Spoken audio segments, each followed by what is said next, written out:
ഇപ്പോൾ നമ്മളായിരിക്കുന്നത് റോജാപ്പൂവിൻ്റെ ഒരു താഴ്വരയിലാണ്.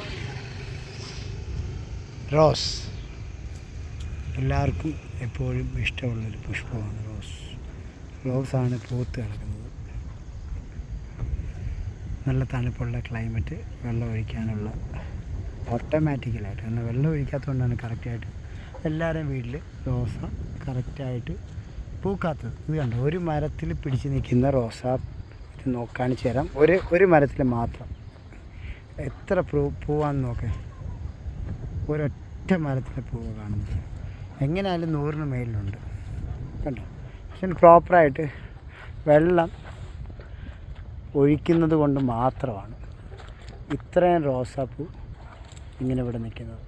അപ്പോൾ എല്ലാവരും ചെടി വെച്ചാൽ ഒരു കാര്യം ശ്രദ്ധിക്കണം, വെള്ളം കറക്റ്റായിട്ട് ഒഴിക്കുക. മറ്റ് വളങ്ങളൊക്കെ ചില മണ്ണുകളിലുണ്ട്, ആവശ്യമുണ്ടെങ്കിൽ വളങ്ങൾ ഇട്ട് കൊടുക്കാം. പിന്നെ മുട്ടയുടെ തോട്, അങ്ങനെ കുറേ കാര്യങ്ങൾ അറിയാമല്ലോ.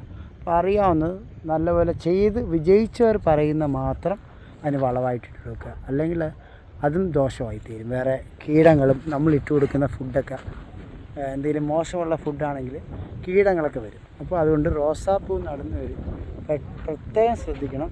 ഇതുപോലെ നിറയെ റോസ നമുക്ക് കിട്ടണമെന്നുണ്ടെങ്കിൽ ഞാൻ കുറച്ചും കൂടെ അടുത്ത് വീഡിയോ കാണിക്കാം, കുറച്ചും കൂടെ കാണിക്കാം. ഇത് കാരണം ലൈറ്റ് പോയി, വെട്ടം കുറവാണ്, അതുകൊണ്ട് ക്ലിയർ അല്ല വീഡിയോ. എന്നാൽ തന്നെ നിങ്ങൾക്ക് മനസ്സിലാവും എത്രമാത്രം ഒരു മരത്തിൽ പിടിച്ച് നിൽക്കുന്നത്. കണ്ടല്ലോ. ഓക്കെ, അപ്പോൾ എല്ലാവരും വെള്ളം ഒഴിക്കാൻ മറക്കരുത്. Thank you.